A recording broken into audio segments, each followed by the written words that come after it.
All right, guys, welcome back to Fuck. Where do we start? Today we have Candace. She's back and she is ready to spill some tea over here. So let's see what she's got for today.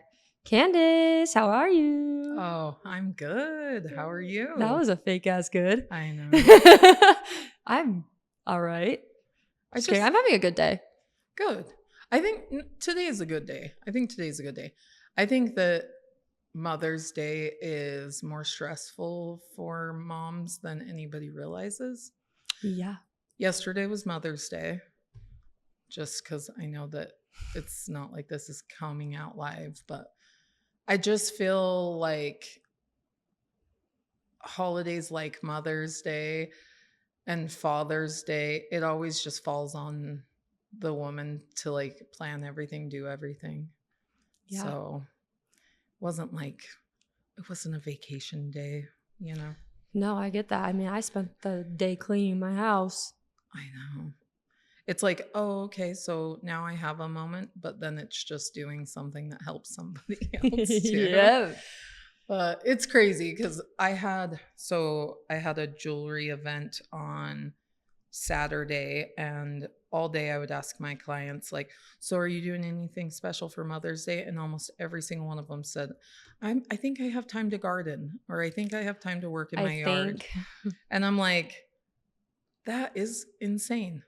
A day where you're supposed to like sit back and relax, you're like, I think I have time to like do something that's been bothering me.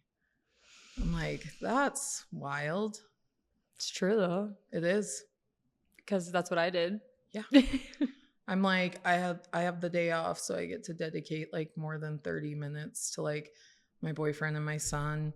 And then we have to travel to different places to see family because I want the strong women in my life to know how appreciated they are.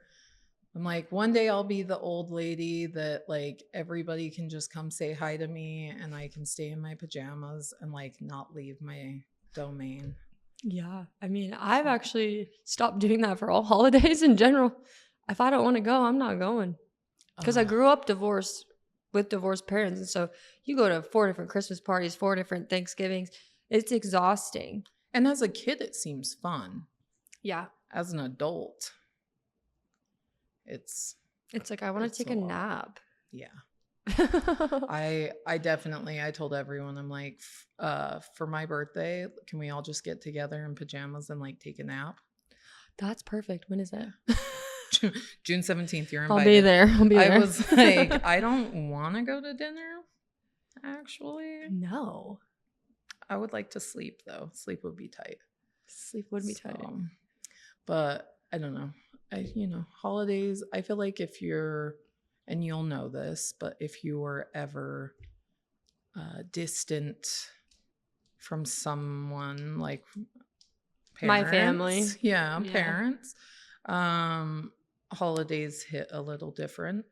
So it's like, losing my grandma last year, like I didn't even have time to process it before Mother's Day last year. And then this year feeling like it was kind of like the first one without her was hard.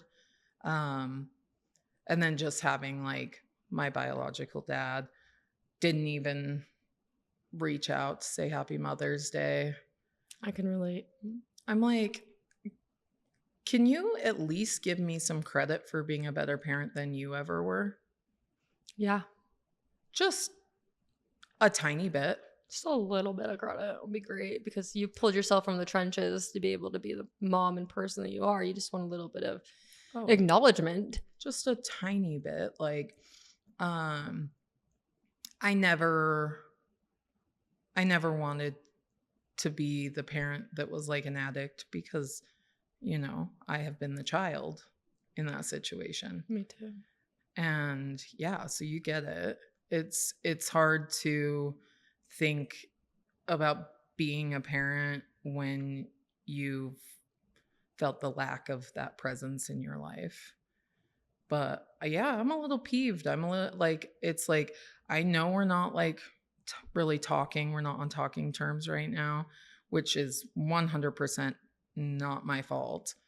And And it's not even like I'm playing the victim here. It's like he chose that. So it's just wild to me. He told my sister and I that he has cancer, which I take very seriously. Well, yeah, cancer right? is cancer. Yeah. And but he had been acting weird previously, so I took a drug test to his house, which was very hard for me. Yeah. Like that was like a very emotional thing for me to be like, I'm an adult now with I've got my own little cub that I have to like protect. So please take this drug test for me because I think you've been acting different. And he did, and it came back and it said there was nothing. Interesting. And so I was like, okay, maybe something else is going on.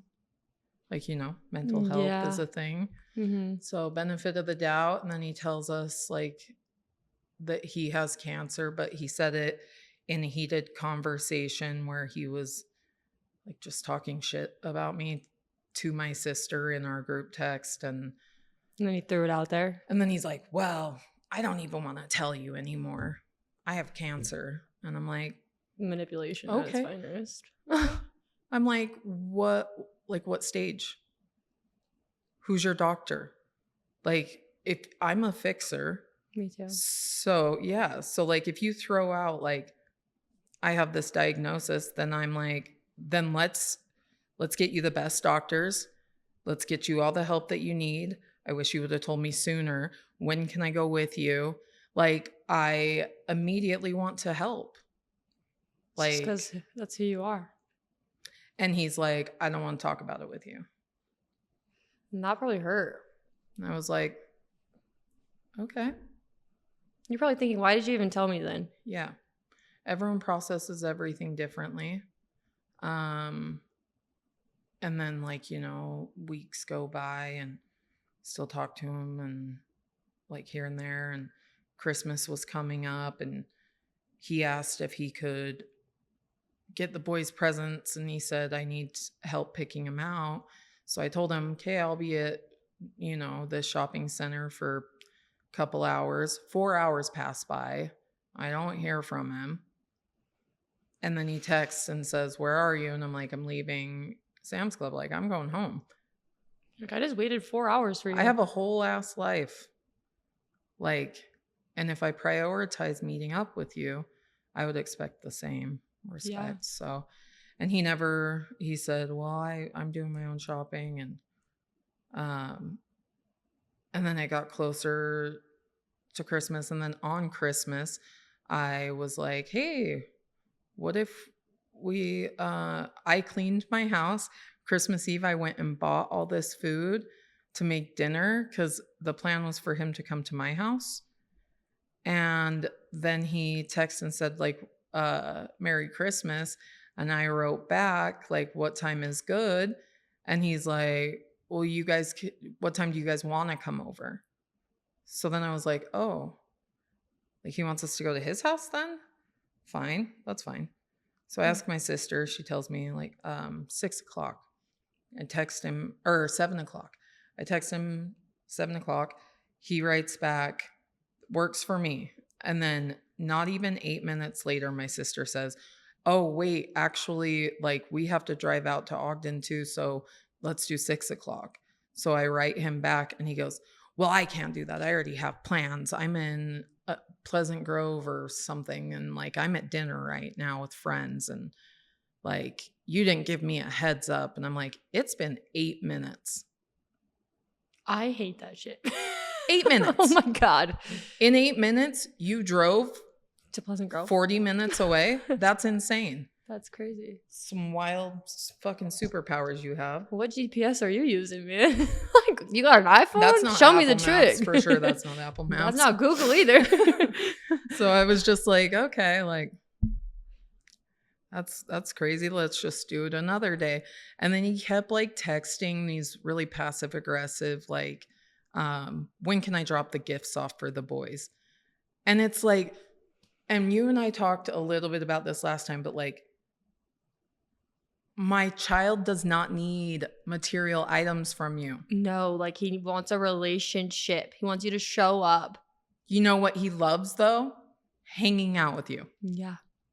Going to the zoo. Like literally you could sit, my son is so easily entertained. You could sit with him in the grass and hang out and he would be floored. 100%. So I'm like, well, when do you want to see the boys? And he's like, well, I can just drop them off. And like, well, I don't know.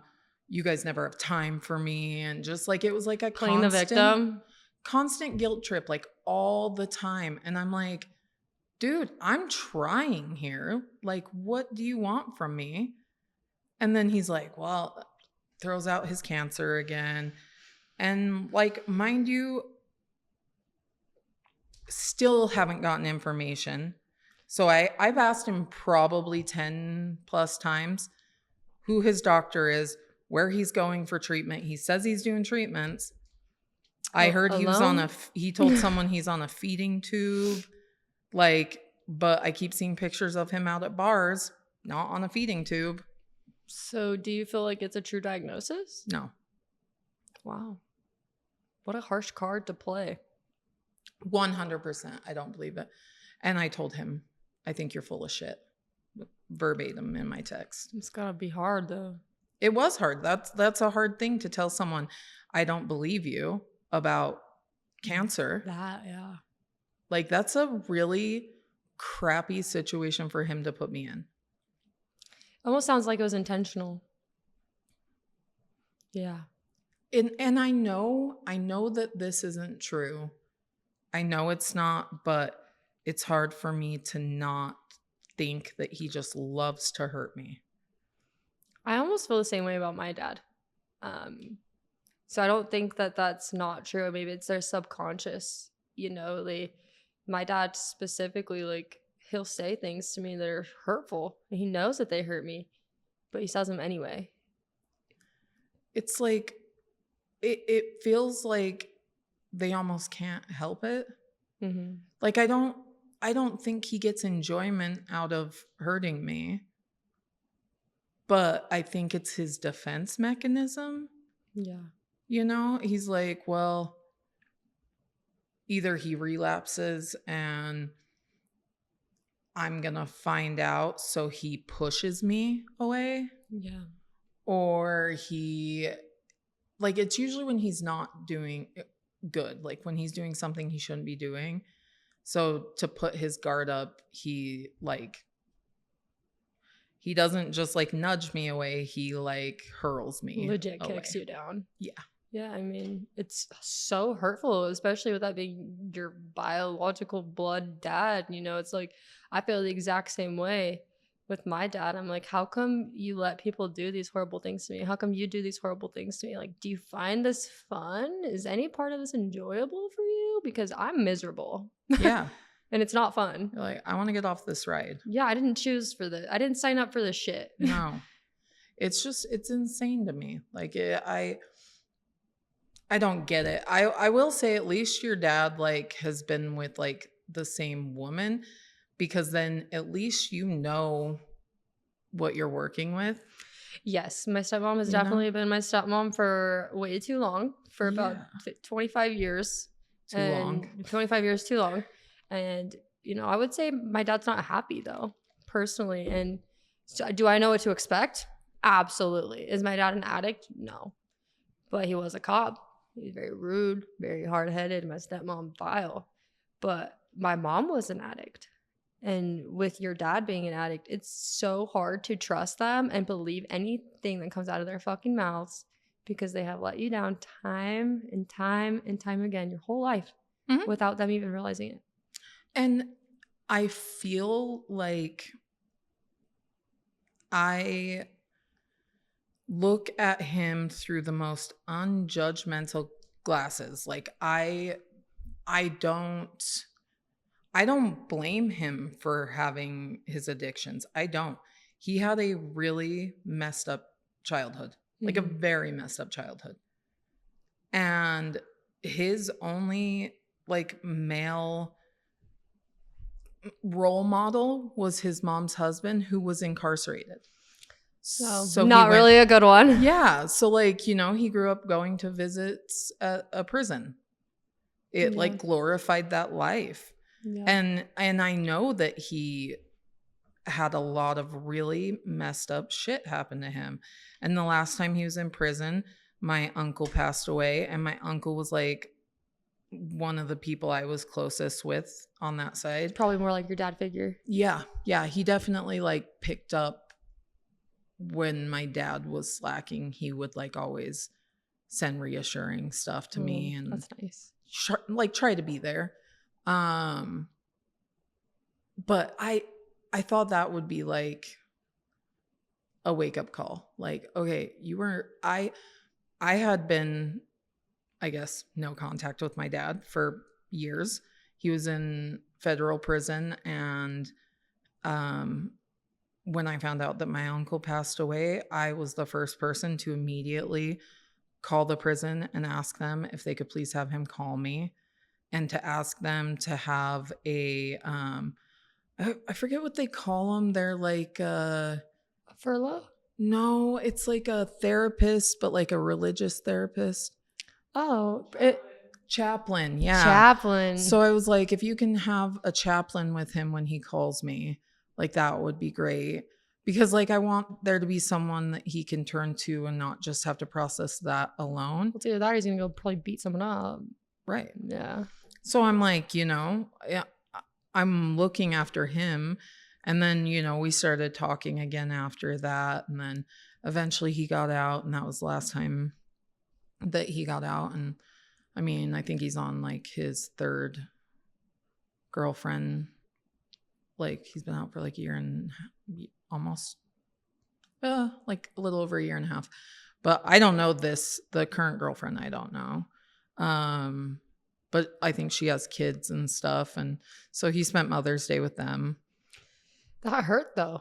Yeah. Yeah. That fucking hurt. So I'm like, that's cool. Because I feel the exact same way about my dad's family. Fun fact is I'm actually not even on a single one of their walls in the living room. My brother is. And my other 3 siblings are. And what's crazy to me is that we went and took family pictures. And me and my brother, biologically my dad's, his wife wasn't there. My brother's wife. And so we just took some pictures, and then my stepmom and my dad and their 3 kids, they went out and took a separate family picture with just them and their dogs, and that's what's up on the wall. Do they have pictures of your kids? Maybe one. Downstairs because I gifted it to them. That's insane. And so, but that's been my whole life. Yeah. It's like I maybe am on one other wall in there, but no family picture of me, nothing. And so to feel replaced by more kids, even regardless how old you are, holy shit, it hurts. It's a blow. Because you're like, oh, you can be a good dad to them? Where the fuck were you when I was a kid? Right? Yeah. And like, I fully believe in people changing. Oh, me too. You know, like 100%. Like I would guarantee that if your dad got a divorce, he would probably try to be in your life more. I agree with that. I fully think so. I think that if, like, you know, my dad was not a good dad. Yeah. But he had the chance to be a great grandfather. Yes. Like I have a shirt at my house right now, and I don't know why I can't just throw it away. I special ordered it for him for Christmas, and it says, my dad rides motorcycles, and it says, my dad does too. Well, no, I don't want him to have the shirt either. It says, you know, the only thing I love more than my bike is being a grandpa.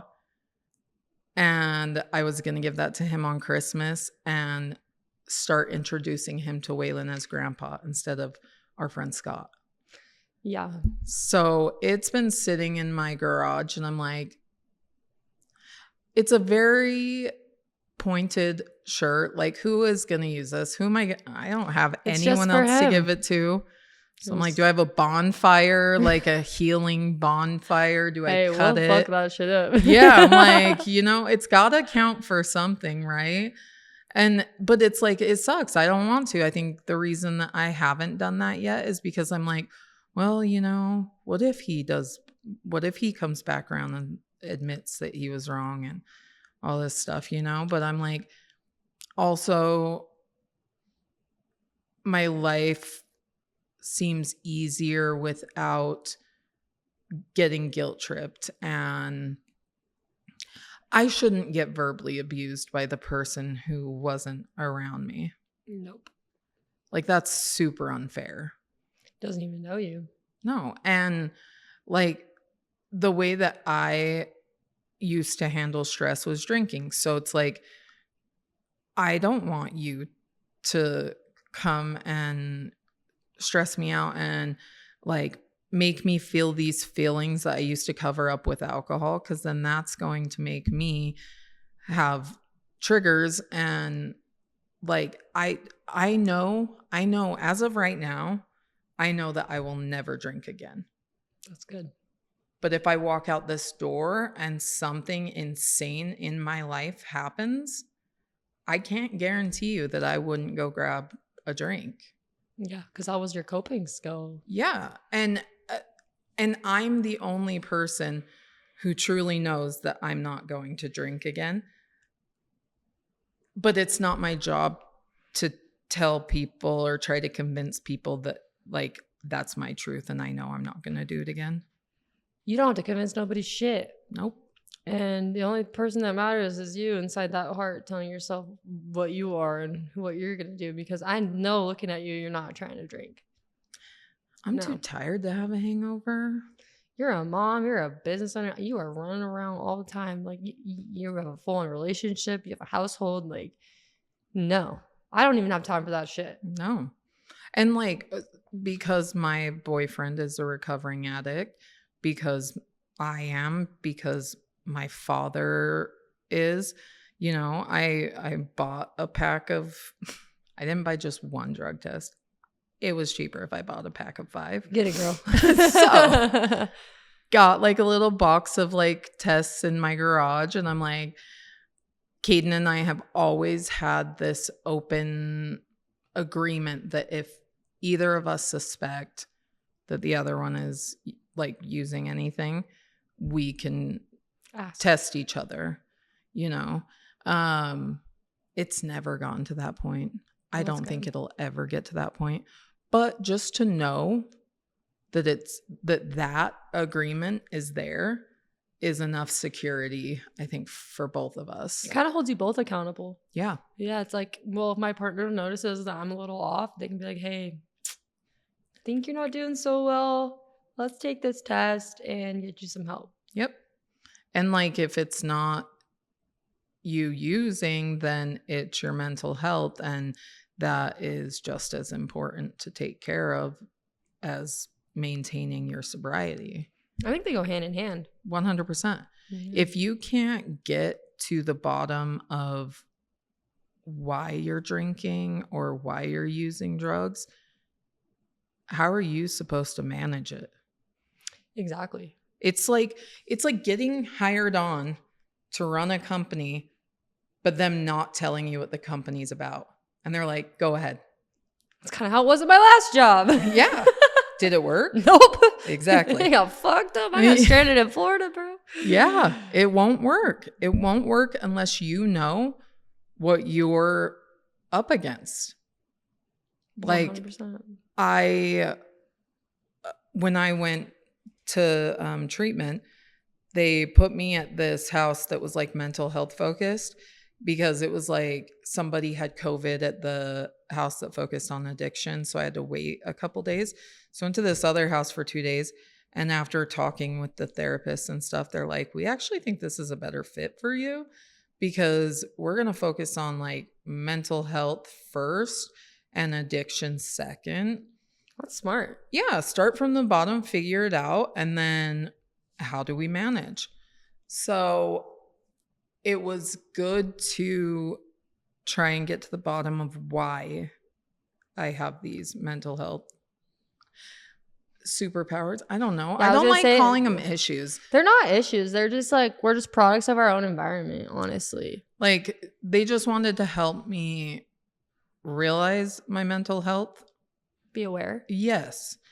Awareness, mental health awareness, right? Yeah. That's a thing. If it's not, It It's a is. thing. And I'm a mental health advocate to the day I die. And so Yeah, you have to be aware of it. 100%. And a lot of people with addictive personalities, that's kind of our like coping mechanism. So when we're feeling off balanced, then we want to like feel good. Compensate. Yeah, like I'm trying to figure out why this bucket is feeling kind of empty. So I'm going to fill it up with the thing that makes me happy. And then it's just a constant cycle, right? Yeah. Like, it's just like I have anxiety when I go out in public and talk to people. And I know it doesn't seem like that, but I, back in the day, for sure, always had anxiety about that. And then I'd be like, you know what helps me with my anxiety though? Vodka. Vodka helps me. No. And it does. It does help temporarily. Yeah, for a couple hours. Yeah. But then when it wears off, then I get anxiety until I drink again. Yeah. And that's like where there was like no gap eventually. And I just wanted to like shut off that anxious feeling and started drinking more and more and more. And I think a lot of people end up in addiction because of that. I think that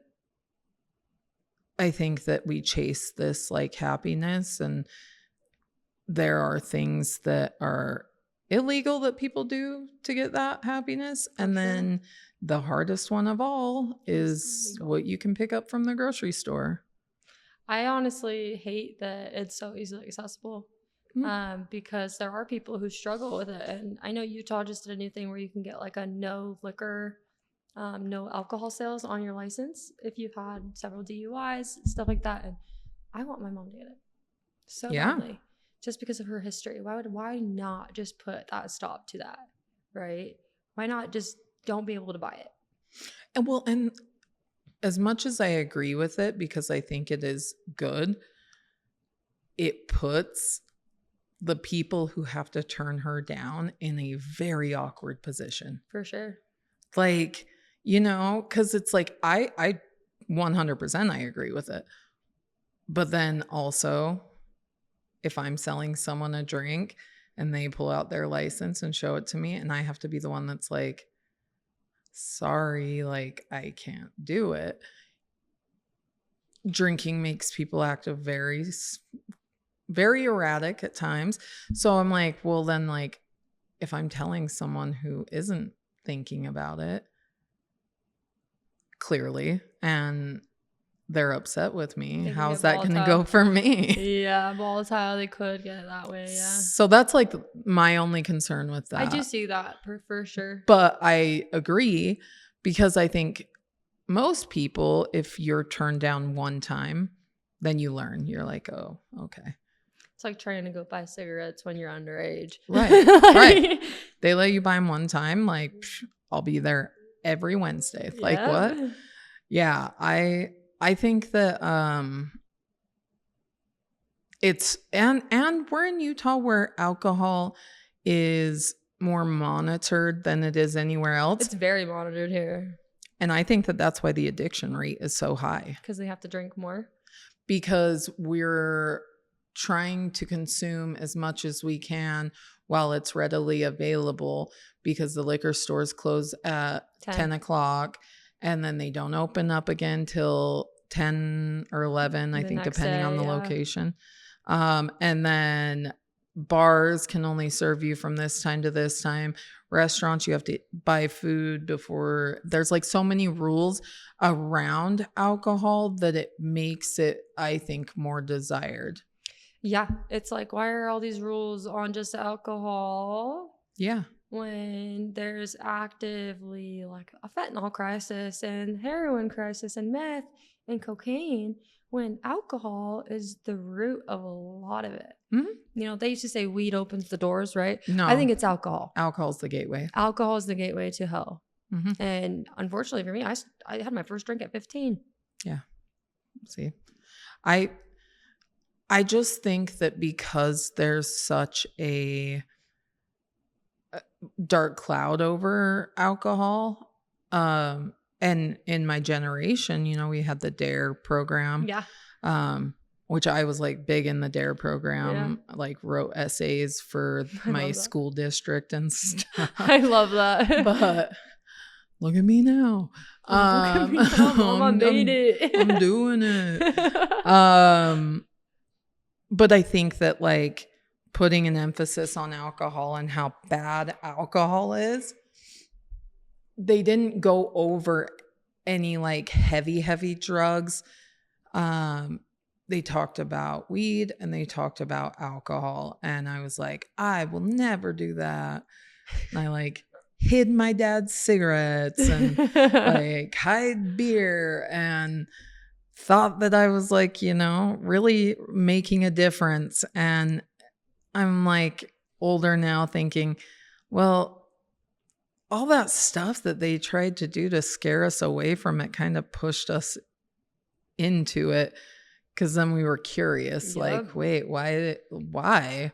You're saying it's so bad. Why is it at Smith's? Why is it at Walmart? It's so bad. Yeah. Why are they selling it everywhere? Like, why does my mom drink it? Yeah. How come people can order it when I go to a restaurant? Like, I think that the best thing for kids is to see someone real who has struggled and is doing good and talks openly about their story. I agree. Like, I think that's the way that we keep the youths sober. I agree with that. I mean, I have 7 younger siblings. Obviously, 3 are with my dad. They're very different, very active in the church. And then I have my mom's side. And, you know, like my sister likes to drink. My little brother's too young, 17. My other brother's 26. He doesn't really drink. But it's because we all saw how terrible it can affect your life. For me, I made that decision a long time ago. I'm never going to be like that. Ever, ever, ever. And there's a reason why I haven't snorted anything in my life. Because I know myself. And I know I can have an addictive personality. I'm going to want to go to something harder. That's why I never did like harder drugs. Yeah. Like I've smoked weed before. It's not for me. But like having an addict parent and whatever their drug of choice is, I feel like that's usually what you stay away from because you see it. So alcohol, you're like, oh, hell no. Yeah, I mean, I'm not going there. I grew up learning how to drive a car with a breathalyzer in it. Like I was 15 with a permit with a breathalyzer in the car. You know what I mean? And so I had to learn real adult shit and take myself to school. And I just saw the way it affected everything. And my grandpa having to drive my mom everywhere and just the stress it puts on your family on top of yourself. And it's awful. It takes really a big amount of strength to be able to continue sobriety like you have. Like there are people who slip up and will still count that as staying sober. Mm-hmm. And I'm sorry, if you slip up, that's a mistake, but you're still not sober. You start over. Mm-hmm. And like my biggest fear is watching that number go back to 0. Like I have I was like, do you have a sober calendar? Yeah, I do. I do have a sober calendar. I made one of those for my son's dad before he passed. It's really nice to have like 57 days. Wow. I never want to see that go down. Ever. Go down to 0. 1,557 days. I can't even imagine seeing that number go back to 0. That's beautiful. And that shows your strength. Well, and I just think that everyone has that strength. You just have to figure out what you want in life, what you're going to go after, and what's going to keep you focused. and bring that out, right? Like for me, my sister was pregnant with my second close nephew, and I didn't want to miss out on stuff. Like I wanted to be there. And so that's like my nephews, my younger siblings, those were like big. I called them my reasons, like Oh, yeah. my why. 100%. My siblings have been a big why of mine Yeah. until, my kids showed up. They're still a big why of mine. Right. But Secondary. my youngest sibling is the one I'm in contact with is 17. He's about to graduate. Like he's graduating on the 19th. And so now I don't have to worry about that anymore, right? And so it's a load off. But you still have all of these kids that you've helped. All of, I don't have any nieces or nephews. And I want a niece or a nephew so badly. Being an auntie's insane. I would love that. And I would show up 100% always. But not everybody does that. No. It's wild how it's different depending on the person. Like I absolutely love being an aunt. And I was an aunt before I was a mom. So, I was like, I was crawling before I was walking. Like my nephew Jackson is like my little BFF. And before that, I had my little brother, and my family very much so is a village. Like we don't raise our kids alone. Yeah. And so, we're all very, very close. And I just feel like when you find what motivates you to stay sober, you really have to throw yourself into that. If you don't, it's hard to keep focus. Yeah, you lose sight really quickly on the reason why you got sober in the first place. Yeah. Because it's like that to get unsober. Yeah. It's insane. It's so crazy that it takes so long to like work up to getting sober. And when I say work up, I mean, okay, so I've had a couple of my friends reach out since our last episode, and they want to limit their drinking or get it under control or get sober. I've had like a handful of people reach out, but it's so hard to find help because if you are rich, you can just go anywhere. Right? Your parents can just buy a treatment center for you. Mm-hmm. Those aren't my kind of people. Mine either. So if you're not rich and you're not like homeless poor, like I'm talking like you could be living payday to payday, or you can be comfortable and like be able to add guacamole to your dish without stressing out, you know? Yeah. But you can't go to treatment because insurance only covers so much. Yep. The grants or scholarships that are out there, I've never personally known anybody who's gotten one. So in my head, they don't exist. Mm-hmm. Right? And if you want to go just do like outpatient treatment, they won't accept you if you are like so far gone. Like if you drink more than what they recommend for somebody who wants to go to an outpatient program. But I don't know very many people who can just leave their lives. You can't. It's like picking staying sober and living or continuing living my life and paying my bills. Yeah. It's like, which one do you pick? There's like this fork in the road, and it's impossible to choose the right way because you have to work. You have to take care of your priorities, whether that be animals, kids, rent, a car, whatever, school. And it's just not accessible and convenient for anyone to seek treatment and be able to function on a day-to-day basis and do their 9 to 5. Yeah, and it's so sad because, you know, I've had several people in my life who need to go to detox. And you've had a friend pass away from withdrawals. And those kinds of things you don't wait on. So it's either you're going to detox or you're dying. And my son's dad was on a waiting list for detox 3 days before he passed. And he deserved a chance, but nobody would take him. Right. And several friends of mine, hey, I need to go to detox. I'm not good. Okay, I can take you to the Access Center. You'll be there for 23 hours. That's the best I can do right now. Because no place will take you unless you come from a hospital or you have money or you're on a waiting list. I mean, my friend relapsed because it was 10 days out from when he could start his IOP. And it's awful. They make it so hard, and it's not a shot at all at treatment centers. I know that they have to listen to like insurance, and they have a certain guideline, and they have all these rules, and they can't have more than this amount of people at a time. I get that, but that's what I'm saying. Like it needs to change. Yeah, that needs to be looked at, because there are more addicts now than there have ever been.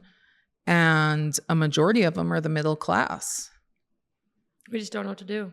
Yeah. Nobody knows where to start.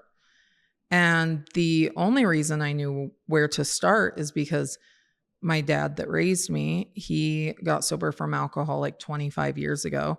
And I called the place that he went to for detox. Wow. And I only know he went there because we went to see him when he was getting out of there. And I remember him like reading a letter to like our family, basically like apologizing.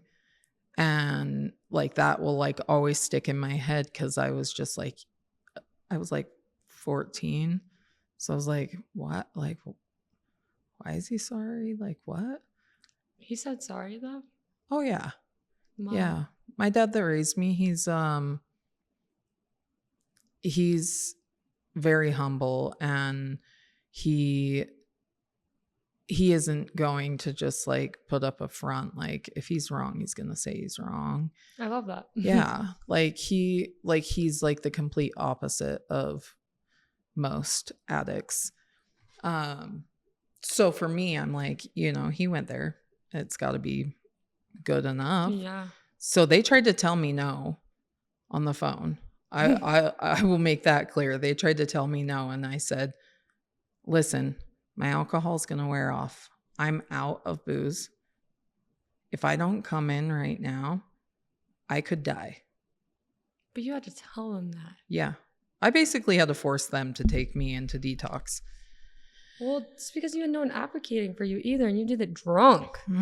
Dear Lord. Well, my sister cleaned the basement to make sure she threw away like anything alcohol related while I was in treatment. She said she found a full bottle of vodka under the couch. I was like, damn, if I would have known that was there, I wouldn't be here right now, because it would have gotten me through, another couple hours. But I just, it was one of those things, like it clicked for me. And I was like, I know I'm all or nothing. I have to go. I have to. And I was lucky enough that my sister works in the medical field, and she knows how insurance works. And she was able to call and talk to my insurance. And I had insurance at the time. Wow. So that was like a big deal. I mean, I still had a full-time job, and was able to take FMLA. But again, I don't think people understand that they do have options. FMLA is always there for anybody. But most people don't know about it. They think that they'll still lose their job, which is crazy to me. Yeah. But it's the Family Medical Leave Act. You can use it at any point of time in your employment, and they can't say shit to you. Yeah. And it's something that I know most treatment centers will fill it all out and send it in for you. You don't even have to talk to your boss about it. Yeah. And you might not get paid, but you still have a job to return to when you get done. You still have that security blanket to land on. And that's what I did. And then, but when I went back, I was like, you know, I realized that this job is actually one of my triggers. I can't work here. Been there. You know, Yeah. like this is making me angry all the time. I'm actually super unhappy here. So I do think that it's huge for people to know that they can rely on things like FMLA and they can utilize things like Medicaid. It's a pain in the ass. Oh, it is. For sure, it's a pain in the ass, but it is there. Yeah. It's a good resource to have. I mean, that and, even the childcare is not talked about enough. No. But one thing that's really annoying is that the state will not cover childcare for you if you're in the hospital. You have to be working. Yeah, so I actually recently was trying to get into a partial hospitalization program because I was really struggling with grief in January and like my accidents and all the things. My childcare got cut. And so now I can't go do that. That's right? crazy. Because I have no one to watch my 2-year-old. No. But I'm trying to take care of myself, right? But the state doesn't see it that way. You have to work.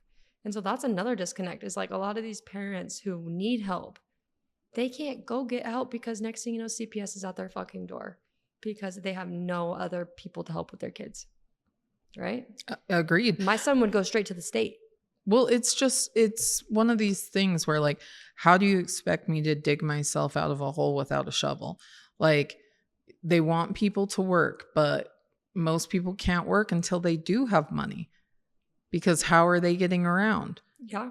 And like, I understand why most of these limitations are there, but there are situations that need to be looked at further and need to be assessed because not every situation is the same.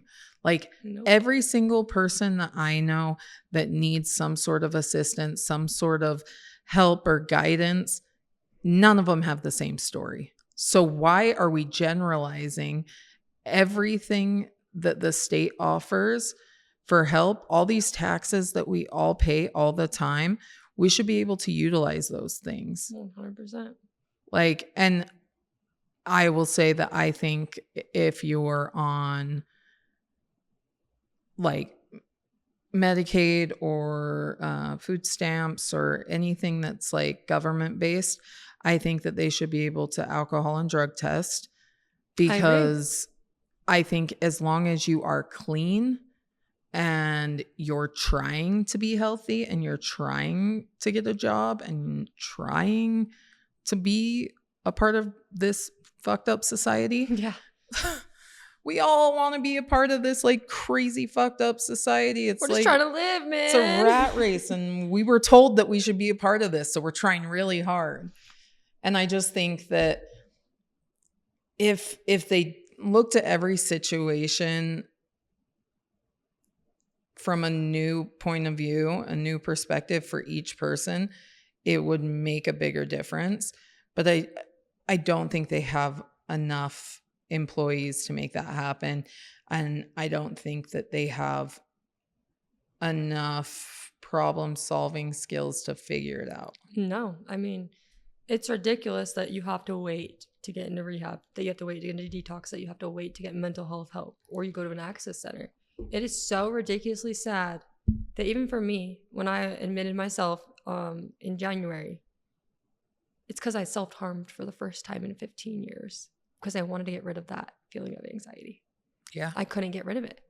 And so it was either that or nothing at that point. And I had to make that decision. Like, I need to go get checked in. And I had to go to the access center first. And that fucking sucked because I know exactly what floor I need to go on, where I'm supposed to go, but I have to follow their system. Mm-hmm. Right? And when I got there, I immediately said, I don't think I need to be here. I think I'm ready to go. You guys don't believe me. I'm over it. Because I'm sick of people being another fucking piece of paper that is the exact same as the person before. So when you say treat other people differently, just because you had a shitty experience with an addict that came in your door yesterday doesn't mean I'm not the same person. Yeah. You better wipe those windshield wipers clean, bro, because let's start over. Rewind. I'm not that person. Like, it's hard because how I got treatment and where I got treatment and the way that I process treatment is going to be completely different for the next person. Well, we're all different. We're supposed to be different. 100%. We're all different. We all They need want different us- communication styles. We all need different learning styles. Working in residential was the best thing that ever happened to me because I had 12 different boys with very different personalities. But in the eyes of our state, of our nation, of any sort of like insurance coverage or any sort of financial help that they'll need in life, they are all the same. Yep, they're all the same. It's sad. It's really, really, really, really fucking sad. Well, I know because I watched Talkie's episode and I Yeah. met Talkie and he is an amazing person. I thought his episode was really eye-opening, just having people in my life that have autism. But I will say it's crazy when it comes to the testing of autism, because right now there's a waiting list. It's like Always. 2 years. Yep. 2 years to get assessed. Yep. Yeah. It's wild. So before this, I did fundraising for the Autism Spectrum Disorder Foundation, and it's a really good foundation. And they do testing, iPads, social camps, stuff like that, all free of cost to the family. But they do have to verify income status and diagnosis and stuff like that because people try to cheat the system a lot. But there are so many waiting lists for kids and adults to get tested. It is unreal because it's affecting their school, their life, their parents' lives, because their parents don't know how to communicate with them. Right. And they're not going to learn unless you go do it. Like my brother would not be graduating high school, if he did not go to a different school before he went to junior high. He had to learn all of these skills, but now you would never know because he was no longer looked like a piece of paper. Oh, yeah. He didn't need his meds anymore. He needed to grow. Just a statistic. Yep. Also, fuck Spencer Cox while we're here. I don't know who that is, but sure. He's building the data center that's taking up all of our land and all of our water, and it was voted against, but he has decided that we're just going to do it anyways. I thought there was a stop to that. No. But politics seem weird. I don't love politics at all, but I also don't like the fact that we are all just surviving and now all of our bills are going to go up because of the amount of water and energy used. Yeah, I'm gonna have to. I'm gonna have to say fuck that. Mm-hmm. So I say just look into it. Not from a political standpoint, but just from a person. Yeah, I try really hard not to get into politics because it's a trigger for my family. Oh man. So I take that out of it. He's a businessman, not a politician. He's a businessman. I hate those guys. Yeah. He's a businessman that got voted into office. Oh. So I would definitely just look into it for your own. Yeah, I will, of course. I've seen some stuff about it, but I haven't really. I'm like, take all of that money and put that towards the mental health needs, the addiction resources, everything that we're lacking in the state of Utah. Let's just put a boost to all of that and not build a shitty data center. Why do we need a data center? I think someone told me that it's the size of 2,000 Walmarts. Yeah. What? It's an AI data center. What? It's wild. How about we build a homeless shelter? What? And maybe another detox area that's 24 hours. And accepts anyone and everyone. Accepts anyone and everybody. I think that would be a lot better. Yeah. 100%. A 24-hour detox that you can go in as a revolving door, needed. Hey, if any business owners out there would like to partner up to create either a grant or a scholarship for middle class adults to get into treatment or detox or even like an intensive outpatient program to get sober, let me know. I'll do all of the legwork if somebody wants. I got you. See? We'll do all of the Yes. legwork if somebody wants to help support that, because it's needed. It's very needed, and honestly, like it doesn't cost that much to get someone help. It really doesn't. And too many people are dying. Mm-hmm. Yeah. If you want to save a life, let us know, because I think that that's huge. I think that if people were more involved in helping people get sober, you would see a big shift. 100%. A lot of the time, they maybe feel like we look down on them because they're homeless on the street. For an example, it's like, no, I know you've been through some shit. Let's get you up off your feet and let's go get you some food. Do you need some socks? Yep. What do you need? Some water first? Like starting at the bottom, being human. And I was just going to say, if you see somebody who is like obviously displaced and they call it like flying signs, right? Like you see them, the term panhandling, I hate that. I hate it too. But if you see someone holding a sign and, you're not someone who's going to like give them cash because you don't want them to spend it on like drugs or alcohol, give them any of the food that you have in your car. Water bottle. Yep. Honestly, though, just smile.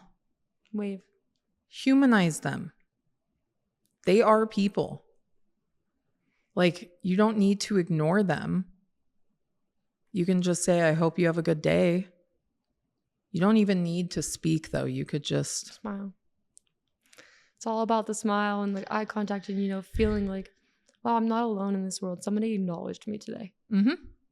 And a lot of people need that. Not just people on the street. People in Walmart need it. Yeah. People in Smith's, the grocery store, like the mall. Yeah. Well, I told I told a couple of people at the event that I try to like make 3 people smile every day. I think you did tell me that. And like, it doesn't matter if it's like you complimenting them, opening the door for them, letting them drive in front of you, or I think that there are just so many things that you can do to help other people and to help their mental health and help their day. And you don't have to do much out of the ordinary to make it happen. No, you just have to be a kind person. Yeah. And I mean, some days it's harder than others. Some days I don't feel like smiling. Some we're days, human too. Yeah. Sometimes we need somebody to smile at us. Yeah. Like some days I want to accept that. Mm-hmm. But you also, I had someone tell me one time that you can't be a good giver unless you learn to accept what's given to you. I like that. Because I'm like, I love giving gifts to people. It's definitely my love language. But I am very awkward when it comes to like receiving. Oh my God, thanks. I didn't need I'm that. like, why'd you do this? So I think that it's important to remember that too. Like, I need to open myself up to like receive love as much as I give love. I will not be opening myself up for negativity. Fuck no. I'm trying to not give very much of that out, so I don't need any back. No, it's like keep it. Keep it. There's this one song. It's like go ahead and keep your demons. Like it's like everybody warned me, be careful with a man who's fucking lonely. Like keep your demons. Like you're just triggering me. Like you just want drama. When all reality, I'm just trying to chill. I'm just trying to chill. And so that song I put on, I'm like, that's like your jam. I'm like, fuck you, yeah. Like, in the car, like, oh, yeah. See, I just think that whether you're like in a relationship or you're single or you're married, whatever, polyamorous, whatever it might be, You just have to make sure that whoever it is that you spend your time with and invest your time in, that they want you to succeed. They see what your goal is and they're okay standing beside you till you get there. They don't need to have the same vision as you. No. At all. Caden and I do not have the same visions. That's okay. Like, he is a very hardworking man. He loves being a father. He is an amazing partner. He's a homeowner. Like, he's okay working like a fixed shift, like a 9 to 5, right? And he's doing amazing. He's almost done with his journeyman stuff. So, and he's going to be 27 and he's like already doing so amazing. And then for me, I'm like, there's not ever like really like an end. That's the ADHD in us. Yeah. It's like, I'm enjoying the journey. Mm-hmm.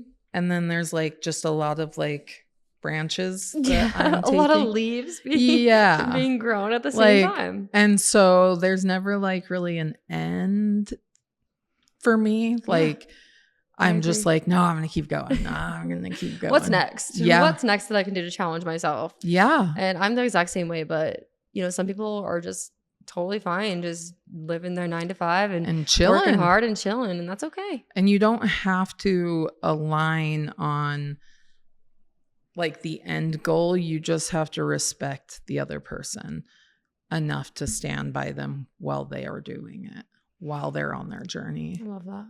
So I think that that's like huge. I think that's huge to remember in relationships, friendships. It's okay to say goodbye to the ones that don't.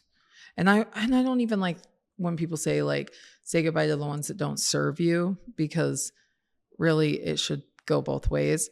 So it should go both ways. Yeah. Like, so just, it's okay to say goodbye to the friendships that no longer are suitable with your lifestyle. Right. Yeah. Like, that's okay. And it's hard to realize, but it is okay. And you're going to find your people. And you will grieve. Grieving friendships is a big thing. Yeah. And nobody ever talks about it, but it's real. I actually have an episode about it. Which one? I'll have to show it to you before we go. There's an episode about it. Yes, there's an episode about it that I made a year ago. So yeah, I need to listen to that. Yes, I'll definitely get you on the train for that. This episode's about over, Candace. I loved having you here, and I'm going to have you here more than this, of course. Was there anything last you want to share with the listeners before we take off for the day? I would just say, to recap, you are your own person.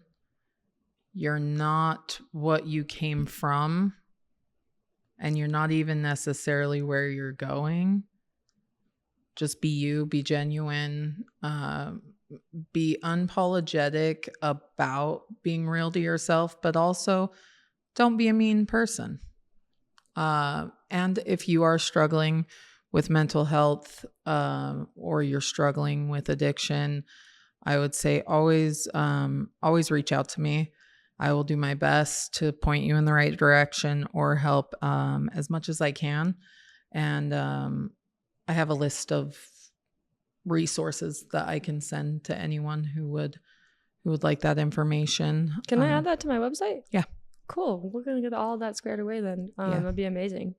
So I appreciate everything that you've had to say. I'm so excited that you came back. I imagine that people are going to want more of Candace. We might do a little sneak episode with 2 people. I like it. And we'll see what the vibe is. But thanks for watching. Fuck, where do we start? And she's going to be back. She's going to be back. Don't y'all worry. I'll be back. But we'll see you next time. Thank you. I loved that.